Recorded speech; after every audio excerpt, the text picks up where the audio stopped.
we just, hang on a second, just doing something. All right. Okay. So we set ourselves in the right direction. There's a little motivation. Or we might say, what's our purpose? Why are we here together? The Tibetans would say, what's our motivation? Well, we're thinking we're going to listen to these teachings about the mind, about how to change the mind, so we can handle the life, so we can handle what's out there. That's really simply the point, isn't it? That's at the most basic level. And we're going to do this so we can develop our own amazing qualities, so we can be of help to others. And I'll just sing a little prayer that expresses that. And the first two lines of the prayer, for those of us who feel we already identify with being a Buddhist, so it's just kind of reminding us of our reliance on the Buddha and his teachings. Sangye chadang soke chognam la jancho baru dagni kyapsu chi dagi chernyen gi personam ki drola penche sangye drupa shog sangye chadang soke chognam la jancho baru dagni kyapsu chi dagi chernyen gi personam ki drola penche sangye drupa shog Sangye charang soke chognam la jangcho baru dagni kyabsu chi dagi chernyen gipa sonam ki drola penche sangye drupa shog. All right. Hello everybody. People in Latvia. There's Edgar translating for me. Thank you. Okay. So, one way of framing all of Buddhism is in terms of it's a method of how to stop suffering and get happy, which sounds pretty simple. It sounds rather delicious. Wow, I'd like that. Another way of presenting Buddhism is in terms of its being good ethics. It's a path of ethics. And this is absolutely certain. It is no question that the first second of practice in Buddhism is the beginning of the practice of ethics, But the other approach, and it all comes to this, is that it's a method for stopping ignorance and getting wisdom. So we think, well, that's interesting. What's that got to do with happiness, But this is the point in Buddhism. It's kind of interesting. Absolutely, it is not how we think in our world. The Buddha's saying, and they all come together, the Buddha's saying the extent to which we are not clear, the extent to which we're not in sync with how things exist. Sounds pretty abstract, doesn't it? The extent to which we're not in touch with how things exist is the extent to which we suffer. It's the cause of our suffering, in fact. That's really interesting. And that is not evident the first moment we start to think about Buddhism. And even as Buddhists, it might not become evident to us. But to really understand Buddha and his whole way of life and the whole approach to life, this whole world view, because Buddhism is a worldview, it's a view of the universe, we need to understand this point, When we do understand this point, then we really understand why we suffer, and then we can understand logically how to change our mind, and why we should, And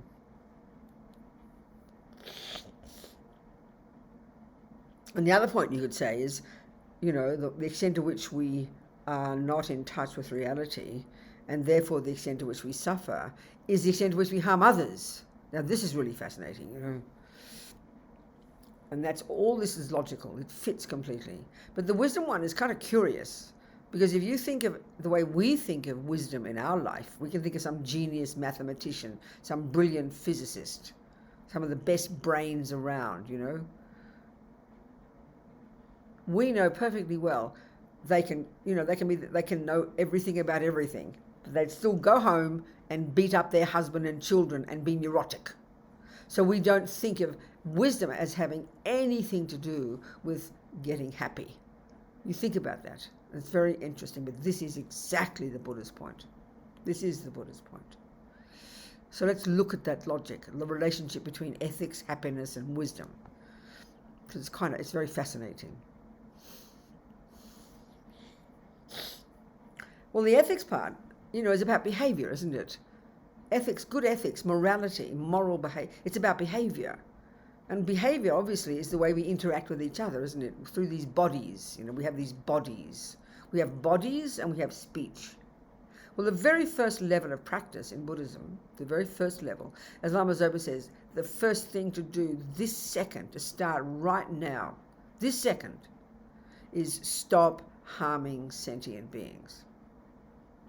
So we look into this packaging of the teachings that's very typical of the Tibetans, the way they've packaged Buddha's teachings. Certainly us Gelugpas, Tsongkhapa in the 14th century, but it's the same for the Sakyapas, the Kagyupas and Nyingmapas. There's a way of packaging Buddha's teachings makes it very coherent.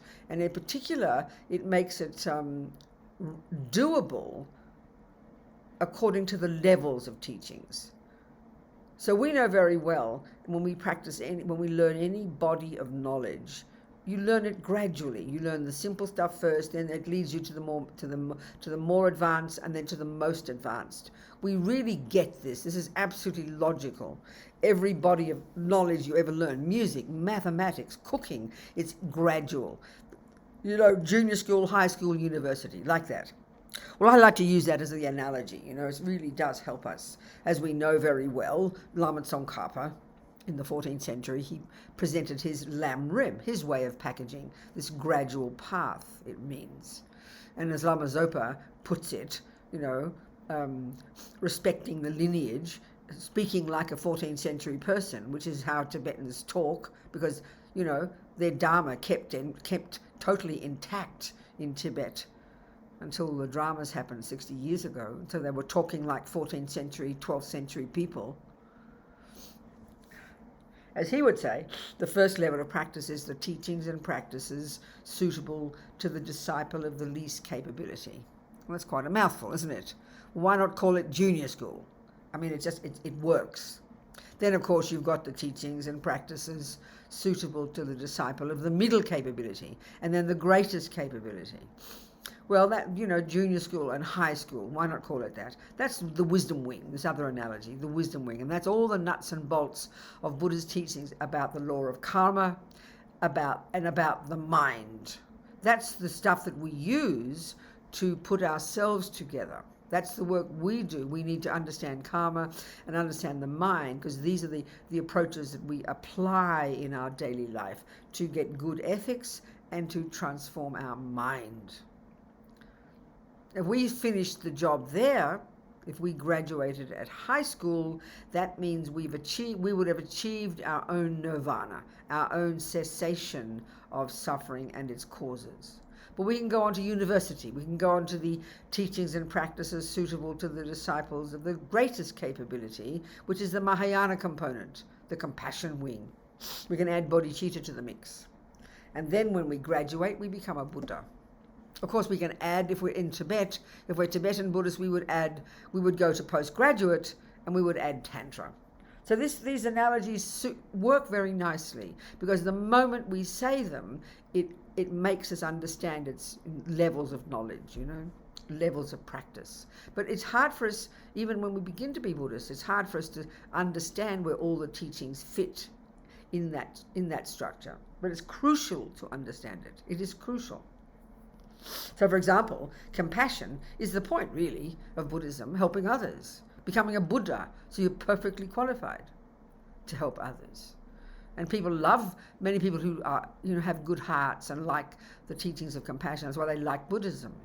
But as His Holiness the Dalai Lama says, compassion is not enough. We need wisdom. So we've got to do the junior school and high school first. So the very first level, instantly, starting now, as Lama Zopa says, which is junior school, stop harming others. The second. So we should ask why. Well, we've talked about it, This is Buddha's view. We suffer, crucially, because of what's in our mind, the misconceptions, the delusions that we were discussing. And then why we start controlling, but why we stop harming others first. If we suffer because of the mind, why don't we start working on the mind first? Well, we can, but it's more sophisticated. It's harder to see your mind. If your body and speech, Lama Zopa calls them the slaves of the mind, we can call them the servants of our mind. If they're completely out of control, which is the world, guess what? Look at the world, please. Look at how people harm each other. So it's the mind that drives it, but it's the body and speech that do the job of harming. So the first job is stop harming. So and why is because guess what Buddha says? Whatever you do and say and think programs your mind, and therefore by killing and stealing and lying, which are driven by attachment and anger and the rest. You don't go around stealing and lying and killing, usually because you love people, because you're compassionate. It's pretty obvious. So the first thing is you control the body and speech, because everything you think and do and say programs you. So everything you think and do and say has consequences for you. This is something we really have to think about. We don't have this view. You know, if no one sees you steal, we think in our world, oh, I got away with it. Well, no, you can't get away with anything, because karma is a natural law. No one needs to see you steal for you to program your mind with a tendency to steal. It's pretty clear. But this then, when subduing our body and speech, getting some good ethics, minding our own business and stop harming others, this now prepares us for the real job, as we've been discussing. Be your own therapist, as Lama Yeshin puts it, to unpack and unravel and become clear about what on earth is going on in this mind of ours that never stops all day. And it seems like chaos, doesn't it? And it is chaos because we've never controlled it. And we don't have techniques in our world. I'm so sorry. Anybody who's practicing mindfulness, where do you think it comes from? Lord Buddha, you know. So what has getting rid of anger and attachment and jealousy and pride and low self-esteem, what has that got to do with wisdom? It sounds very grand, doesn't it? Well, wisdom, it's very simple. And when we get this, we'll understand this part of it.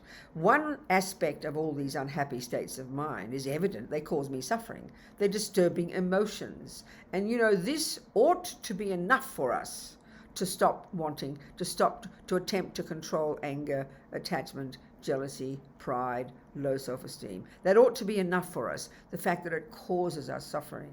But as we've discussed, we know we're angry, depressed, jealous, low self-esteem, but we think it's everybody else's fault, and I'm allowed to be it. So we don't, and like I said, this is one of our major stumbling blocks. But when we can start to see, to own the simple fact that those unhappy states of mind, which we all have and which are totally natural, are the source of our pain. They're the source of the pain. They are the source of our suffering. The cake, the boyfriend, they do play a role, it is obvious, but they are merely secondary. They're like catalysts for our suffering. They're like catalysts for our happiness. They're not the main cause. This is the most shocking point for us. This is hard to see. So working on the wisdom wing, controlling your body, getting good ethics, stopping harming others, controlling your mind, if you are the direct beneficiary of this. This is the work in the wisdom wing that benefits you directly. Again, we miss this in the West. We think, oh, that just sounds selfish. That is an utter mistake. But of course, the rats and the cockroaches, as Lama Zopa says, they'll be happy. They'll have a party because you're leaving them in peace. But the main emphasis in all the first scope and second scope in junior school and high school, the main emphasis is on stopping suffering, because stopping causing suffering, because harming others based on delusions is what sows seeds in your mind that causes you future suffering. So all of this brings us incredible happiness and contentment. We'd become this marvelous person, full of contentment and joy and peace and quiet, and naturally then loving and kind and generous, because those qualities are there, but at the moment they're polluted by our ridiculous attachment and jealousy and anger. So now we can keep moving and go and look at the world and go, oh my God, look at this. Everybody's in the same boat. Everybody's suffering. Everybody's driven by attachment and anger. Everybody thinks it's everybody else's fault why they're suffering. So now you have the wish to continue to work on your mind. That doesn't stop, but now it's in reference to others. How to help others,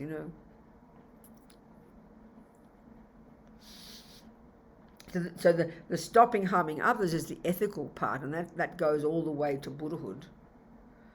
The stopping, the unpacking and unraveling of your mind, seeing first the disturbing character of these unhappy states and wanting to subdue them, but eventually, the more we become good at this, seeing the misconceptions, seeing how these unhappy emotions are misconceptions. They are delusions. This is beginning to help us understand wisdom. Because the more, first of all, the ethical part and the sadness and the suffering part, the more I'm caught up in my own anger and fears and depression, we know I can't see past my own nose. I'm totally miserable. But you could very clearly also say, I've got zero wisdom. Because I can't see past my own nose, I see everything out there in reference to me. I just see what suits me. I see my story. Everything is in relation to whether people make me happy or suffer. So, I don't see things clearly. I don't see people clearly. I just see a reflection of my needs. So as you lessen the delusions, as you get less attached and jealous and depressed, 1, you get more ethical. 2, you get more happy. And 3, you get more wise. It all comes together. It all comes together. It's very logical, but we have to understand it like this. Then we move on to the compassion wing and increase our wisdom and increase our compassion and eventually become this Buddha, So I said we'd look at meditation and what role that has in all this business. Of course, the cliched view of a Buddhist is a person who, closes their eyes and sits on a cushion and something mystical happens. They're going to be mindful, something like that. Very cliched. So what is meditation? Well, the first big surprise is that the word in Tibetan for to meditate, the term to meditate, what it literally translates as is to familiarize yourself with something, to become familiar, to familiarize.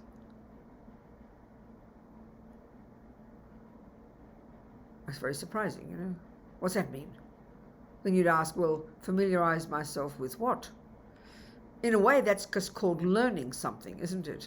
If you're learning to cook, you say you're familiarizing yourself with the recipes. If you're learning music, I'm familiarizing myself with musical theory. We get that verb, to familiarize. So what does it mean here? Meditate, the cliched view we have is visualizing a person sitting down with their eyes closed, like I said, doing something mystical. It's very ridiculous. So what are you trying to familiarize your mind with? Well, how things exist is one. The first one is virtue. The first one is we're familiarizing your mind with virtue. That covers all of the wisdom wing. The first level, you control your body and speech. You calm down the servants of your anger, the servants of your attachment. Makes a lot of sense. Then you can get to the actual attachment and anger and the jealousy and all the rest. And you can begin to deconstruct them when you start to hear how they're all these conceptual stories, misconceptions. You start to do this work of deconstructing them. So what you're doing, the end result of this work is you become more familiar with virtuous behavior and virtuous thoughts. So in modern psychology, we don't like that word. Virtue is a very, very nerve-wracking. We don't like that word at all. It sounds so religious, doesn't it? Oh, she's so virtuous. We don't even like that word, actually. Virtuous. What's it mean? It means you're a nice person. It means you don't get angry, you don't get jealous, you don't lie, you don't steal. It just means that. Doesn't have to mean you love God. Doesn't even have to mean you love Buddha. If you're a nice person, as His Holiness calls it, it's secular ethics. Ethics itself, we don't usually think of ethics as having anything to do with religion, because we just get familiar with all these terms we use. But ethics, or morality, or not being non-virtuous, or being virtuous, they all come to the same. It's just that we don't like the word virtuous, but they use this word in Buddhism, and I don't know, and I've got used to it. I rather like the word now, virtue. It just means behaving nicely. It doesn't mean praying. It can be part of it if you choose to, but it's not the point. It means being, ethical, having ethical body, speech, and therefore just naturally ethical mind, ethical thoughts, which means not being angry and not being jealous and not being kind and lying and not stealing, etc., etc. It's logical if we unpack it. So what we're trying to do as a Buddhist, well, put it this way, when you've accomplished the two wings, when you've become a Buddha, you'd be utterly, spontaneously, instinctively familiar with wisdom, how things exist, and with virtue, with goodness. In other words, that's exactly what Buddha is. 1, the delusions have all gone, and 2, the positive states, the virtues, are totally developed. That's it. So what all this is pointing to is this quite unique approach to the mind that Buddhism takes, that we've been discussing, right? Basically, getting rid of anger, attachment, jealousy, pride, etc., and developing to perfection love and compassion and goodness. So yes, indeed, the job of being a Buddhist, the long term, the day-to-day job and the end result is to familiarize yourself with 1, how things exist, and 2, with virtue. That is the purpose of what's called meditation. That's the long term, the big picture. So, the cliched views we have. 1, meditation is a method for, making all the thoughts go away. Or we think meditation is an alternative to a pill.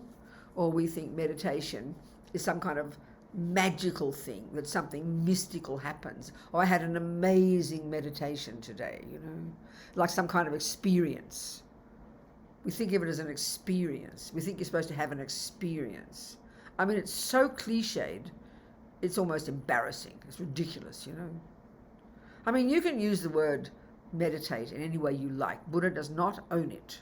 You can have your own definition, and people do. There are thousands of techniques out there, and you can do what you like. But we treat it very concretely.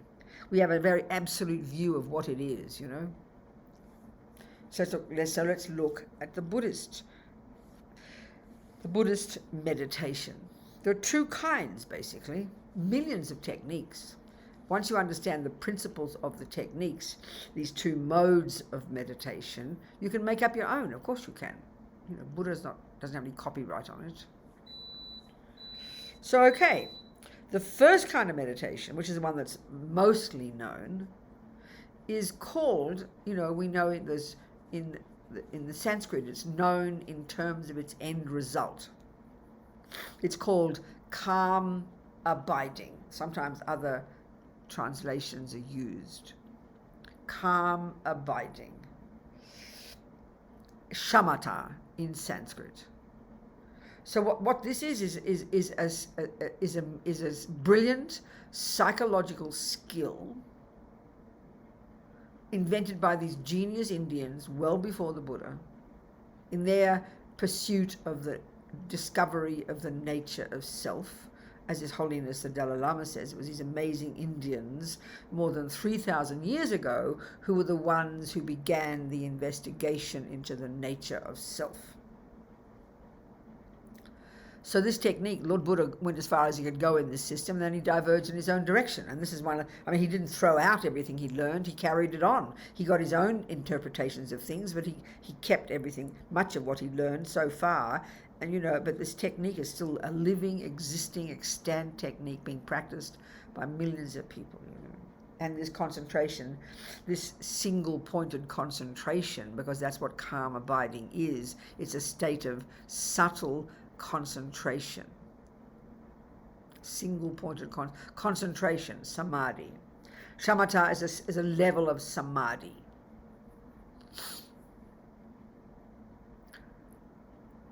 Okay, so why do we need to concentrate? Sounds very strange. Why should I want to concentrate? Well, it's pretty evident, don't you think? You want to make a cake? If you can't concentrate, you'll not make a cake, I promise. If you want to drive a car, you'll be dead if you don't concentrate. So to do anything, to achieve anything in daily life, in other words, concentration is not holy, it is not Buddhist, it's not religious. It's a necessary state of mind to accomplish anything, whether you're a good person or a bad person. You know, a murderer, a sniper needs really good concentration. A hawk or a bird to get its breakfast. So it's really obvious then that concentration is not in itself a holy state of mind, but it's a necessary state of mind. So we need it. Why? In this case, to do the job, we need it to do the job of unpacking and unraveling and deconstructing this chaos in here, so we can begin to distinguish between the neuroses and the virtues and slowly do the job of literally changing, reconstructing the conceptual thoughts in this mind of ours, until eventually our mind is perfected in virtue and rid completely of neuroses. This is the job of being a Buddhist. We mightn't think of it like this because we just paraphrase, we just use the Indian and the Tibetan way of saying things, which we sometimes don't understand. So then we mystify it, you know. So concentration is absolutely central, totally vital. Now, the commonest word that's used for this kind of meditation is people call it mindfulness meditation. And that word's like massive. There's so many interpretations of that word. So many psychologists these days use it. They're writing books about it, you know. It's become part of psychology, which is fantastic. I hope they remember its source, you know. Thank you, Buddha. Well, thank you these Indians before the Buddha. So what is mindfulness? We call this mindfulness meditation. That's not really accurate, you know. It's concentration meditation. Now, let's look at the contents of our mind again. When we go into the middle scope of practice, go to the high school, as I call it, when you start to really look into your mind, to see what's driving your behavior, to see what's causing you suffering. When we learn the Buddhist model of the mind, this is very unique to the Buddha. He divides all states of mind, the thousands of states of mind in here, the thousands of thoughts and feelings and emotions, this seeming chaos. It's all divided into 3 categories. This is so simple. All those that are neurotic, deluded, fear-based, I-based, misconceptions, emotional afflictions. There's so many synonyms we could use. The commonest word in Tibetan is affliction. This is coming from the Sanskrit, klesha, affliction. But you know, delusions is a good word. There's so many words. Affliction, I think, in English, we just don't use it much. It's rather old-fashioned, you know.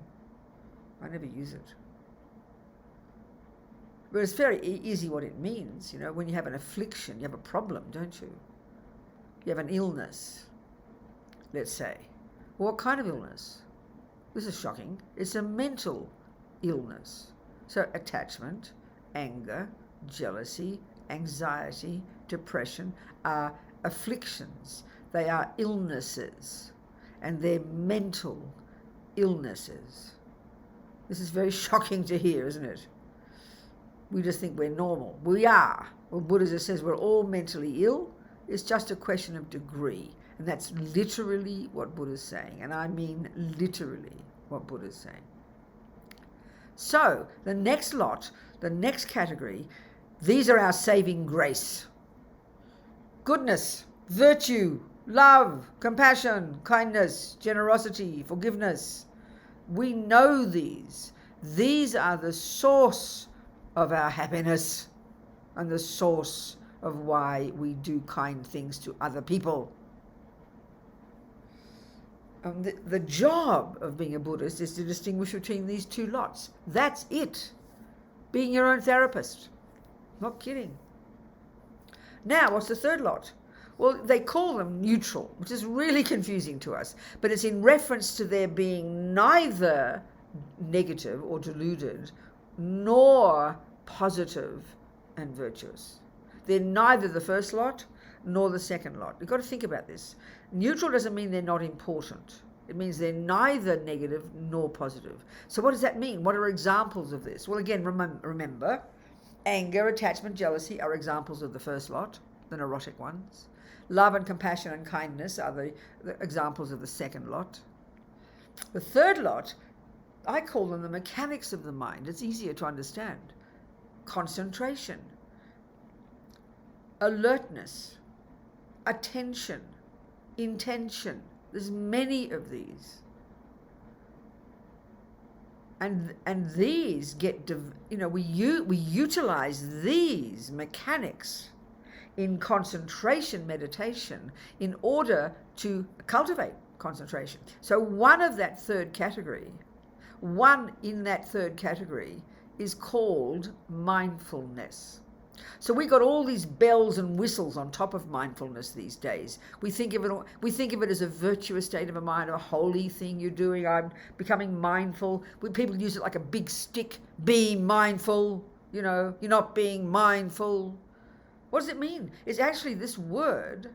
Lama Yeshin would often simply translate it as memory. It's actually referring very precisely to one part of your mind that is the ability to not forget what you're doing moment by moment by moment. That's the meaning of mindfulness. It's one particular state of mind that works along with all the others. And it's a crucial one from the beginning in concentration meditation. I'm going to describe the process that it's absolutely necessary. We have to cultivate it. So, in other words, if you're making the cake and you put the things down on the counter ready to make your cake, and then you put something in the bowl, but then you forget what you just did and you wander off, that's because you've got no mindfulness, no short-term memory.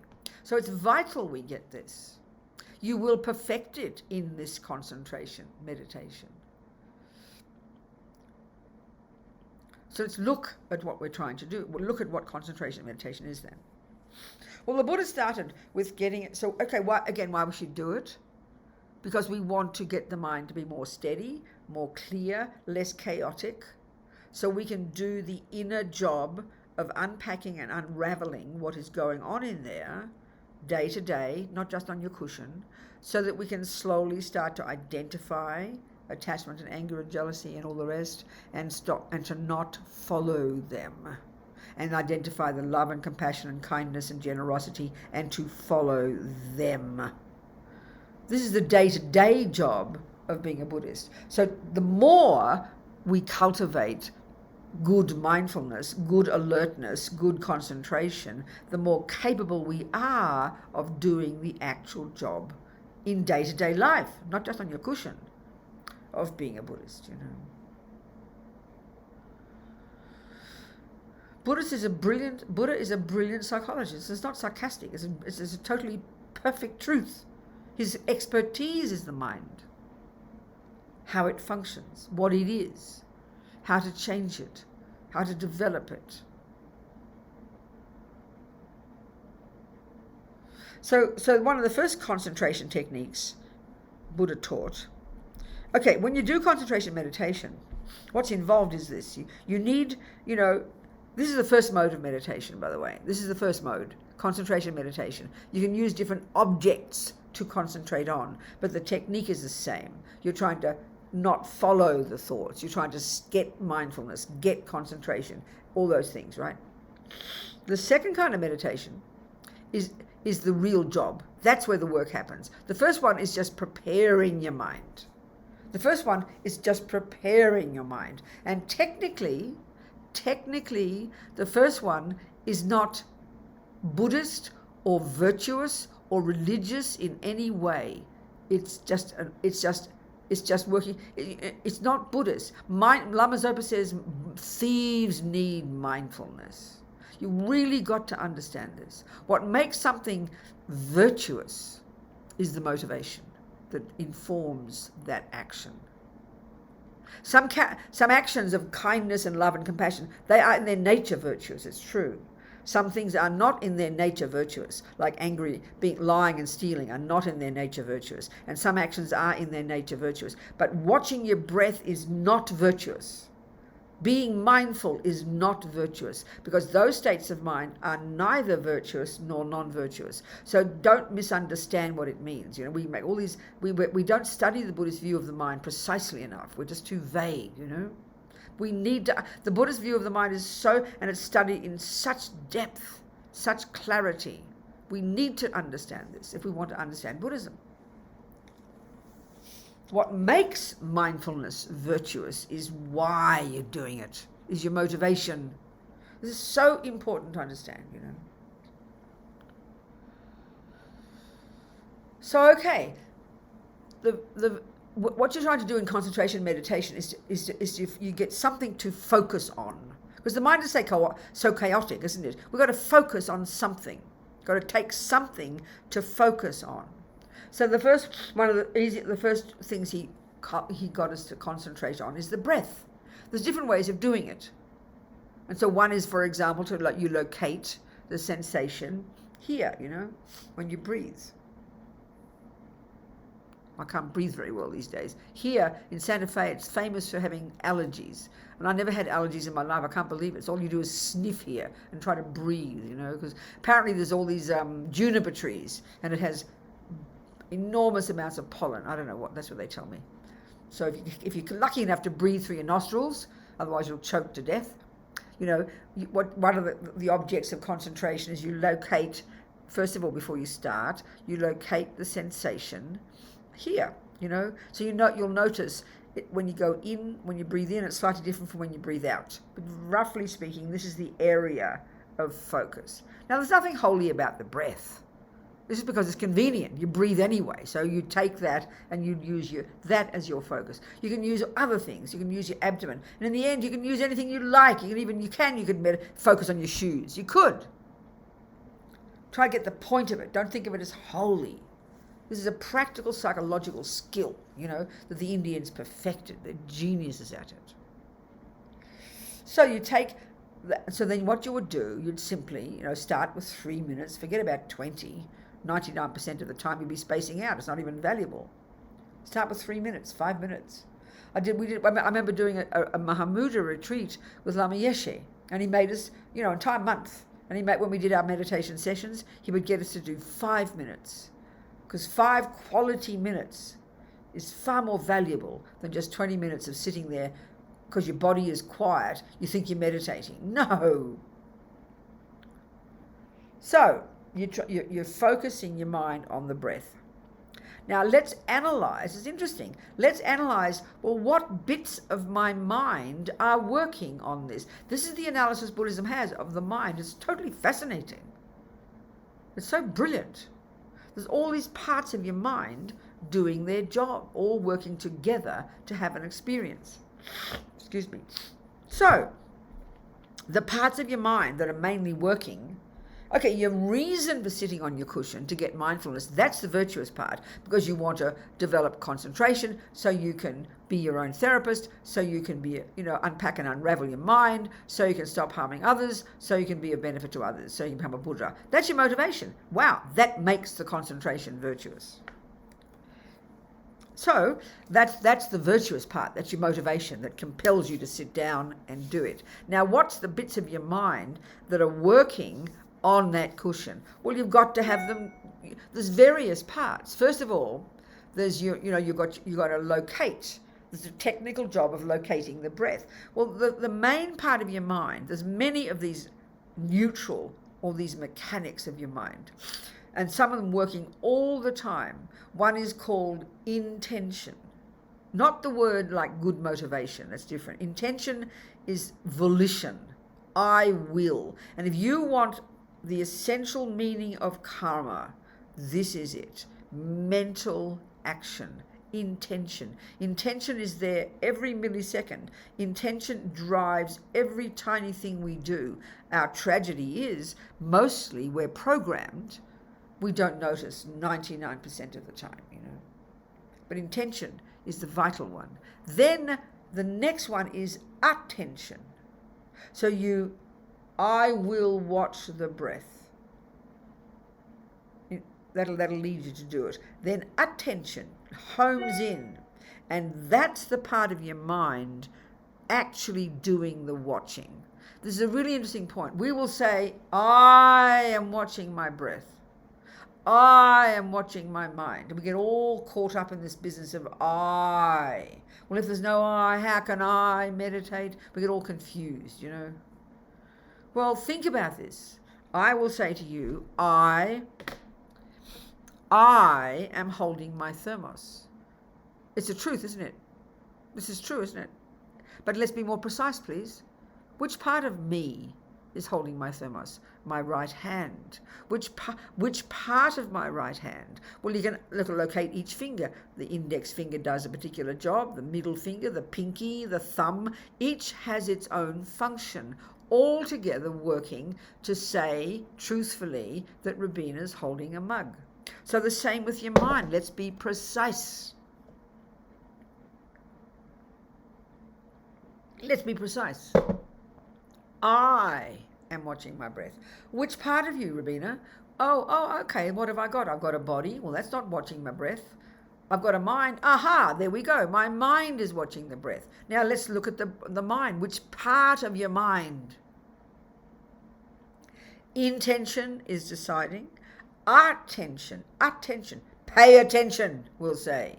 Attention, that's the bit doing the job of watching the breath. But it's got to be supported by mindfulness, not forgetting what you're doing. That, in turn, is supported by another one. His Holiness the Dalai Lama calls it the policeman. That's called vigilance or alertness.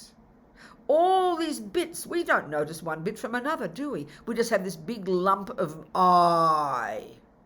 We don't articulate the I. We don't unpack it. This is our job. And this is leading us to understand emptiness. So all these bits of your mind, intention, attention, mindfulness, alertness, all leading to concentration. And when you've perfected mindfulness, you no longer have to apply it because it's perfected. And eventually you perfect mindfulness, you perfect concentration. And then you have effortless, single-pointed concentration.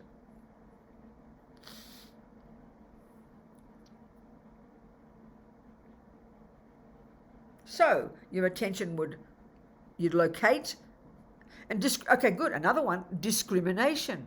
This is a massive state of mind. This is a huge one. You look in the Buddha talks about this one all the time in the 5 aggregates. You look at it in the Heart Sutra. Discrimination. Discrimination, again, one of the mechanics, is part of the mind, again, that works every second. That is every second discriminating between this and that. So if you look around the room, the discrimination part of our mind is discriminating between that shape, that color, that thing. There's this tiny shape, there's a mug, there's this, there's a microwave, there's a flower. Discrimination is vital. So in meditation, this is absolutely enormously important because that's the ability, the intelligence bit that can see if the difference between this and that. So intention, attention, mindfulness, alertness, concentration, discrimination, they're all working away, like the 5 fingers all working away on the hand to have the job of the hand holding the mug. This is the type of analysis we have to do, unpacking all this stuff, So here we're not talking about, we think in the West, we're talking about our emotions. We're not discussing our emotions here, okay?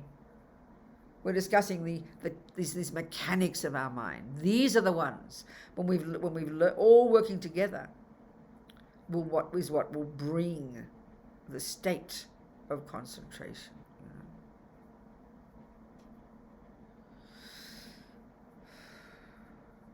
So you sit down. You intend. I am going to watch my breath. You motivate. Why? Because I want to become a Buddha to benefit sentient beings. And then you start the job. So intention, I'm going to watch the breath. Then discrimination identifies the breath. Then you pay attention. The job is to simply pay attention to the breath. So now, why are you going to do that? because you want to not follow. You're just using it to prevent you from scattering all over the place and following like a baby, like a little bird, and following every thought that comes, which is how we spend our lives. It's like a miracle in a way that we can achieve anything in our daily life. We get the dishes done, we drive the car, we've trained ourselves enough that we can do it automatically. But look at the chaos in our poor minds, and look when your mind becomes so distressed you can't wash even a dish because you're overwhelmed by the chaos in your mind, you know. So training the mind to sit there to sit on your cushion for 5 minutes, and then training your mind, training your attention to stay on the breath, is the training you're doing to counteract the constant habit to scatter all over the place and follow every thought that comes. This is why we all go mad, because we don't have techniques for that. It's not what we've learned as a child. Well, we do. We can learn to concentrate. We'll concentrate when we're doing our homework. But we need certain conditions to do that. It's true, isn't it? If the household is chaotic and all the kids are screaming, then you're not going to be able to concentrate, so you won't get your homework done. So we do our best to get some concentration, but we don't have many really good techniques in our modern world, That's why we're turning to the Buddha. We can see how clever he is. So you're learning to concentrate, not to make all the thoughts go away, not to have some kind of vision, not just to feel good. You're training your mind to concentrate because you're training yourself to not follow every crazy thought. The breath is merely something you anchor your mind to in order to not follow every thought.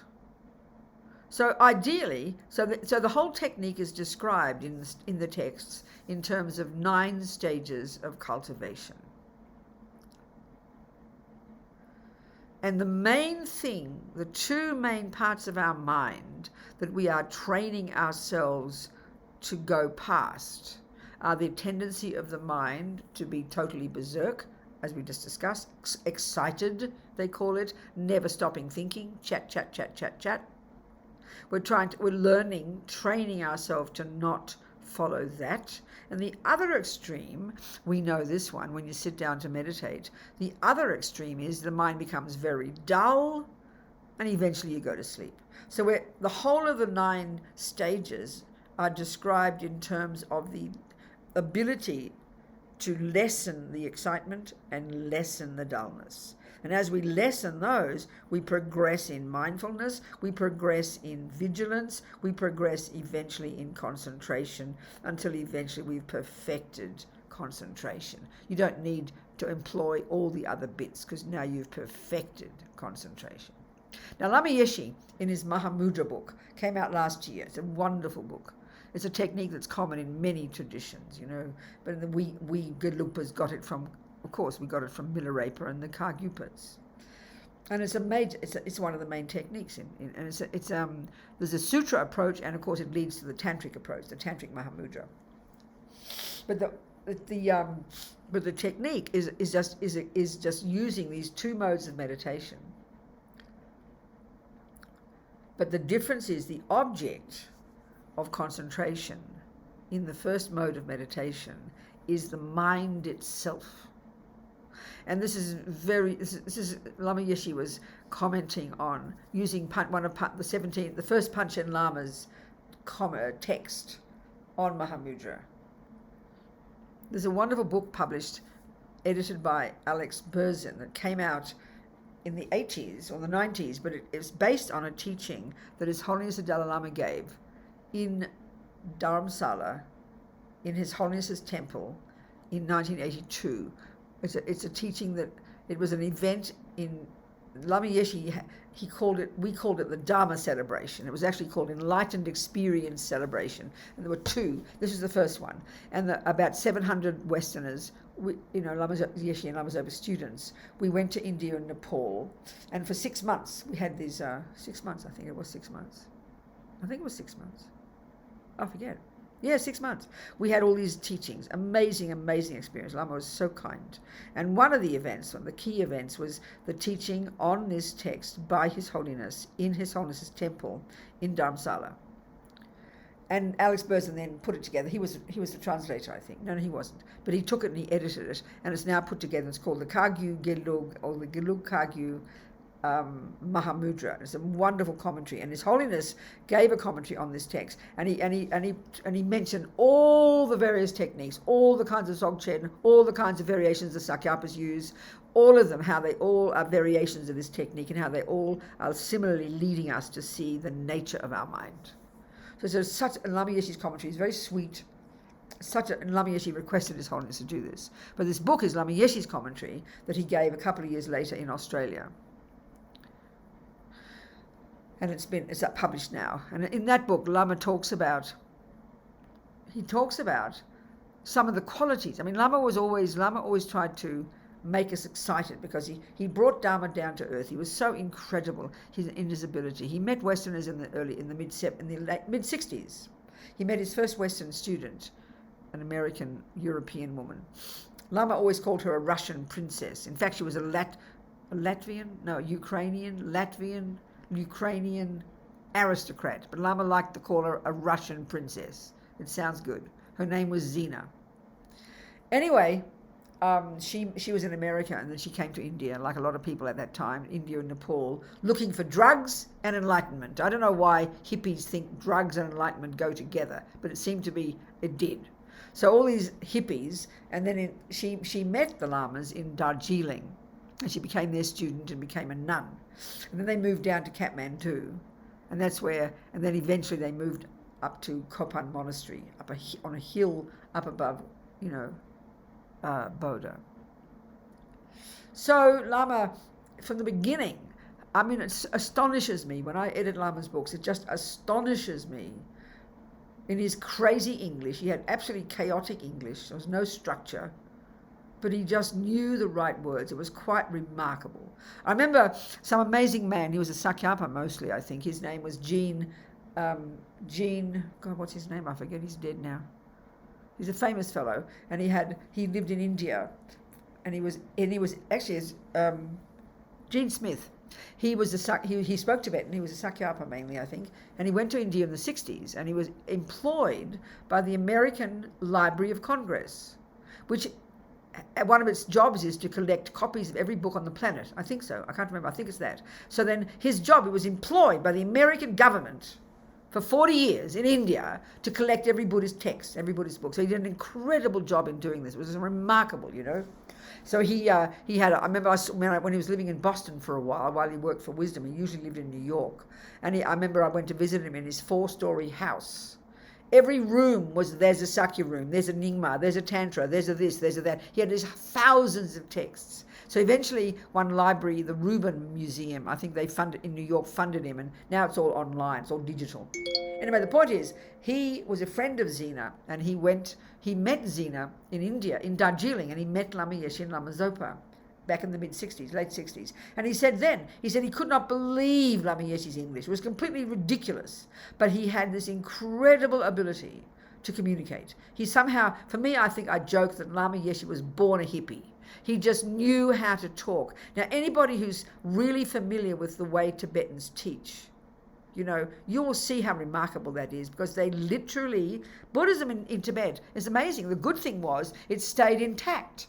Nobody went the other side of the Himalayas to visit them. They didn't like visitors anyway. So Buddhism kept incredibly rich and intact. So they all talked like 14th, 13th, 12th, 11th, 10th century people, because the Dharma since 8th century, when Lord, Padmasambhava came along, and then Atisha comes along, then all these traditions develop. All these ancient beings, their texts are written, and that's how the Lamas still talked. Why should they change, And also because Tibetans had a regular language, an honorific language and a philosophical language. So why should it change? And it still doesn't change. When all the lamas teach in Tibetan, they teach in this philosophical language, which is ancient. So for Lama to come along and see these crazy Western hippies, and with his incredible wisdom, seeing our minds, he talked like we did. I mean, when I edit him, I'm practically in tears. The way he made this effort to find the words to communicate. It was incredible, So he cut right across. So, for example, he would teach Tantra in a very down-to-earth way to Westerners almost from the beginning. There's a technique, and this is, a famous technique, again is from the 6 yogas of Naropa, this incredible Kagyu system. And one of them is called inner heat, inner fire, tumo. It's an advanced practice. Lama simplified it and taught Westerners from the beginning. I mean, that's shocking, really. So Mahamudra, he in this book, and I really encourage you to get it, it's so inspiring.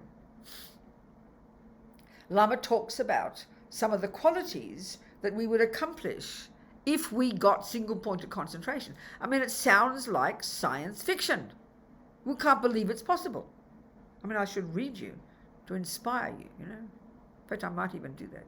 Because he wanted to get us excited. He wanted to get us to see the point of practice. Instead of this kind of classical Tibetan way where you enter in this very philosophical way, it's hard. When you hear the Lam Rim in a classical way, it's hard to hear the experiential component. I know when I first heard the teachings from these lamas in the mid-70s, when I first met them in Australia, and I went to my first course, a Lam Rim 1-month intensive course with Lama Zopa, I really didn't understand a word that he was saying. I could hear the words, but it was this arcane construct. I thought, what the hell is all this about? I kept thinking, where's the Buddhism? I had no idea. Luckily, Lama Yeshin would come along in the evenings, and then I would go, oh, what a relief. Now it makes sense, because he made it experiential, So I will read you, but I think it's time for you to ask me questions about what I've discussed so far, or anything you like.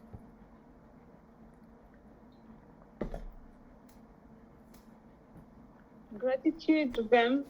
Beautiful words. My question goes on that particular aspect that Vem explained regarding that when one attained the Buddhahood, that is the exercise of keep attending the teachings. Sorry, sweetheart, I'm a bit confused, Celeste. I'm a bit confused, darling. Can you start again and keep it simple and ask me the question? Yes, has to do on the understanding how the teachings fits in each level. Yes. Yes, I would like if them can repeat that a little bit, because I got a little bit lost. I understand, darling, I understand that. But you've been studying the Dharma, haven't you, Celeste? You study the Dharma, don't you?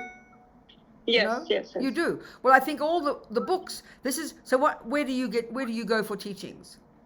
Which are you part of one tradition, Celeste? Or you have a particular tradition? Are you Kargyupa? Are you Gelugpa? What are you? Or none of those? Right now I've been doing Bodhisattva. Where do you study? What center do you study? I'm connected with Yeshin Norbu. Okay, good. Okay. So you've heard the term Lam Rim very well. You know this word, yeah? Lam Rim. Yes. That's the term. Studies, yeah. That's the term that is in our tradition we use to refer to the entire package. So the junior school teachings, the first scope, like I said, that's where you learn about good ethics. You learn to control your body, you control your speech, you learn about karma, you learn how karma works, you learn how to purify karma, you live in vows. That's the first level of practice, the essence of it. And the next level, when you learn about the mind, you study the mind, you learn to meditate, you learn all about what I'm describing about the mind. That's the next level. That's the wisdom wing. Then you've got the compassion wing, which is what you're trying to accomplish with bodhicitta. That's the great scope. That's university level. And then all the teachings in Tantra, that's postgraduate. That's the most advanced. This is the essence. So karma, abide by the laws of karma, live a good life, live in good ethics, don't lie, don't steal, don't kill. That's the first scope. Essence of it, the essence of it. Then you've got work on your mind, go more deeply, understand yourself, look into your mind, see your delusions, lessen your delusions, get some renunciation of suffering. Then the next level is compassion. So that's the essence of the levels. That's the essence. Do you understand that? And because I've been doing a little bit of Tantra, so Tantra is that university level? That's more advanced, yes. But that we can do any of them, sweetheart. Listen to me. You can do all of them in one day. Let's say in one day you might control your speech and not get angry. That's junior school. Then later on in the day, you're listening to your thoughts and you tell yourself to shut up and stop being so jealous. That's high school. You work on your mind. Then the next part of the afternoon, you might be generous to somebody. That's the compassion wing. And then another part of the day, you might say a mantra. That is Tantra. So all of it, we can practice all of it. But if we understand in terms of the levels, you can't accomplish the levels of Tantra until you've accomplished the earlier stages. You can't accomplish working on your mind until you've controlled your body and speech. You can't accomplish real compassion until you've accomplished working on your body and speech and working on your mind. So do you understand the difference? You can practice all of them, but accomplishing them demands earlier things. So it's in a gradual, progressive way. When we understand this, the whole path makes sense to us. Do you understand, sweetheart? Good, Celeste. Good. Other questions, please. Yes, I have a question. Good. It's Maria here. Hello, Maria. Hey.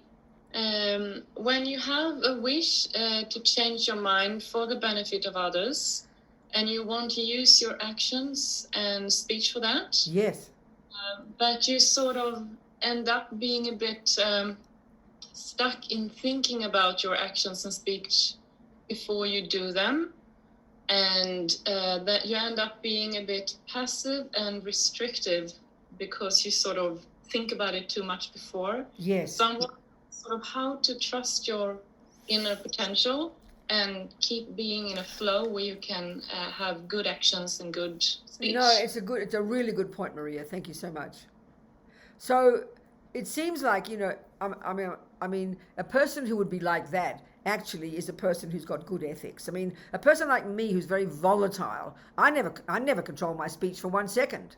And it was I never thought even the benefit of controlling my speech and my body. I did exactly what I felt. And I was arrogant and thought that's good. But so clearly a person who thinks like you, that's really good. But we can see there's an advantage. If you can if I can learn to extract the advantage for my kind of personality, if I try to learn to control my body and speech and mind, then, I can learn to act very easily. Action is good. So the advantage for a person like you, so the negative side for a person like me is I make a mess. I harm people. But if I can harness my body and speech and mind, then being able to act easily is a good quality. So for a person who's more like patient and quiet person, the kind of person you described, the advantage of that is you don't harm other people. But the disadvantage is, as you pointed out, you can become passive and fearful of acting. So we just have to sort of work out the kind of person we are. And then I have to learn to control my body and speech and control my actions. And you have to learn to be brave sometimes, just to have a good motivation and do it, and then learn from your mistakes, A little bit. I'm being very broad here, but are we communicating, Maria? Yes, brave is a good word. I think so, yeah. So I think, but don't even agonize about the agonizing. It's good to be conscious. It's good to be aware. It's good to watch our body and speech. This is unbelievably important. But the point is, don't, again, like everything, don't over exaggerate. So I've got to stop acting intuitively and try and just act more based in virtue. And maybe you've got to just kind of act a bit more intuitively and then take a bit of a risk and be brave and not be fearful about it. Because already the virtue is there. A person who's more patient, a person who's got good behavior, that's very fortunate. And it sounds like that's what you're like. You with me, Maria? Yes, thank you. I'll take that with me. Yeah, and do a bit of Tara. Tara's action. She's virtuous action. So pray to Tara. Act like Tara. Fake it till you make it. Be Tara, okay? Yes. How about that? That's a good one. Truly, those practices help us. So keep moving, Maria. You're doing great, baby. Thank you. Good. What else, people? Anybody else?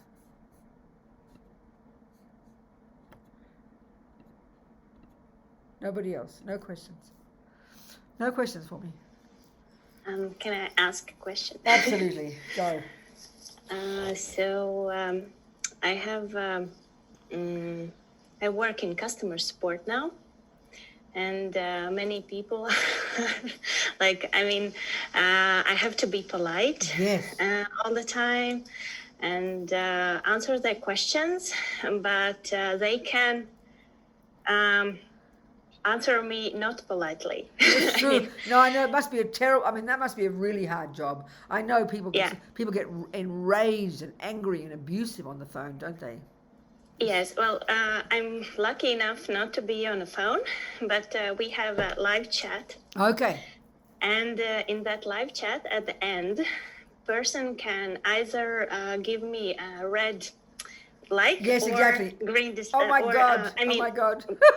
red dislike. Yes. And I was like, I get really upset because I take it personally when somebody dislikes me. But then I noticed that when somebody likes me, I also am very super cheerful. Of course. So, yeah. So maybe you have some Absolutely. Let's talk about advice it. how No, to Inga, let's practice talk about this. Yes, Inga, absolutely. This is fascinating. What kind of business is it? What is the business? It's a print on demand business. Okay. But I mean, I don't think you get. E-commerce. Okay, good. I get it. So, are there many people who get angry with you? Are there many people who give you thumbs down? No, Not that many, but they some are do. few. And Okay, so darling, this is the point. This is really getting to the essence of the problem of attachment. I'm sure we talked about it. In the teachings, in the first level of practice, Buddha's not even getting us, the Lamrim doesn't even get us to look at the mind yet. We just have to control the body and speech. So in a way, in your job, don't even worry about your mind. Just make sure your speech is nice. Train yourself to say the right words. And you can see that with people when they answer the phone for you. They've learned a script. You probably have a script, right? You have to have a script that you learn. So it's so important. And that's Maria's one. Maria's got good behavior. I'd be no good at this job. They would all give me thumbs down. I would be sacked in one day, because my speech is too volatile, right? So you'd have to mainly learn to have good speech. And we've got to look at the logic. Why we need to have good ethics and why good ethics is the first level of practice is because people don't like being shouted at. It's so obvious, but the other one is you can see for yourself the advantage to yourself of having nice speech is that people will like you, and then you end up helping people, and then you keep your job and everything works. It's obvious advantages to everybody. So that's your main one, is to control your speech. For you, you're not going to be using your fists or your body, your speech. So the point is, okay, so then now the next level of practice, when we get to middle scope or high school, we now, because our body is more subdued, our speech is more subdued, and this is Maria's point, we can learn to observe the mind, unpack and unravel the mind. So this is, of course, needs the work. So if you're going to be with a person who's being very rude to you, you've got to control your speech, but you've also got to be aware of your mind, don't you, Inga? You have to be cautious and notice the anger coming and notice. But in here is where we learn about attachment. So this first level of practice is control at the level of mind, is to control the attachment, because attachment is the source of anger. Why we get angry is because our attachment isn't getting what it wants. Attachment runs the show when we understand that. So all those people, when you know, first of all, when you know your mind more and you can feel your attachment, to get what you want. Attachment at the grossest level is attachment to sex, food, things. That's the first level. But when we start to see it more deeply, it's attachment to, getting what I want. The deep one is Inga wants what she wants. Inga's attachment wants to get the nice people and all the thumbs up. Of course you do, because that's the deepest attachment, the attachment to how people see you. This is the deepest one for all of us, Inga. It is primordially deep, and it's absolutely natural. Now, if you're mainly got that one, if you're a person who hasn't looked at your mind, doesn't control your behavior, but you're just hungry to be liked by other people, you're going to get very depressed if you get thumbs down, and you might not last in the job.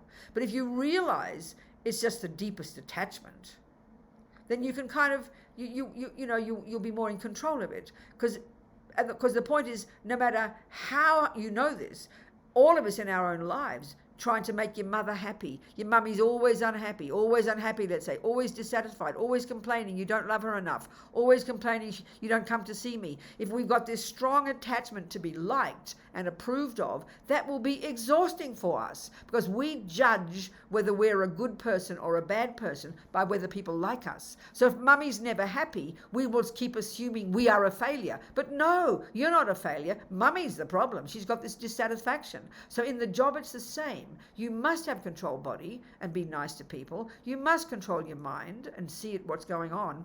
But in the end, if some crazy person doesn't like you and you did a good job, then it's you have to learn not to care. But of course it's difficult for you because your employers don't want you to get thumbs down. So it's an extra problem for you, because even if you are nice. So the job, as we say, take personally. It's a very good statement, really. It just you did your best. If sincerely you did the perfect job, there's nothing you did wrong, then even if a person doesn't like you, we have to learn to know it doesn't matter. But it takes time, Inga. But it's an extra problem for you because you need to get the thumbs up for your boss to be happy, So it's an extra stress for you. But it's crucial. So the thing is, if you were unkind and the person gave you a thumbs down, then you learn from that mistake and you take responsibility and you know that you deserved it. Do you understand my point? So it's got to be rational, you've got to be clear, you've got to be logical. But the crucial point is, the person we are has got nothing to do with what a person sees. But we are so hungry to be judged by other people that we define ourselves in terms of what other people think of us. That's the attachment to reputation. That makes us crazy. We go mad if we live like that. So we have to realize who we are is one thing and what people think of me is another. And we are not what people think. This is the vital way to see it, So that's just practicing. Keep practicing. Do you understand? Yes, thank you. And then that's where also sometimes, let's say somebody complains to the company about you. So maybe you can talk to your boss and say very sincerely what happened, let's just say, and they might trust you, which is lovely, but then best to simply apologize. Even though you did nothing wrong, the best technique is to apologize. I mean, that's what all the service industry ideally try to do. The customer's always right, isn't it? You should apologize to the customer. That's a good practice too. That really helps us get humble. Okay, thank you. Well done, girl. But you like your job? It's an okay job? Yes, I like it very much. Good, I'm happy. I'm very It's glad. a great company and a very friendly Good. Group, and yeah. And they pay, and I hope they pay you well. Yes. Good. I'm very They do. happy. Good. Well done, Inga. Thanks. All right, sweetheart. Thank you. We have another question from Latvian group, Good. if I can translate Please do. for everyone. Yeah. So the question is why meditators try to begin evaluate them higher than those who don't meditate. So I don't understand. someone who meditates, they think they are more valuable I see. than others who are Okay. not I in see. the time I understand. meditation. Have you said it in Latvian for people? I'm sorry. Have you told the people we don't need to say it in Latvian? Yes, for people? yes, yeah. Edgar's already Oh, translated. sorry. Yeah. Okay. Yeah. That's just simply called arrogance, and it's utterly arrogant and inappropriate. How anybody who thinks like that, that's not being a spiritual practitioner. That's disgraceful. It's completely and totally wrong. It's arrogant. It is wrong. It is ridiculous. It is absurd. It is childish to think like that. So that person who's asking the question, if you hear that from other people, then dismiss it. They don't know what they're talking about. They're talking rubbish. Okay? That's my reply. What else? I have another question when Robina. Good. Celeste again. Good. Yeah. My question, because Venerable Robina stated that we can make any questions. Yes.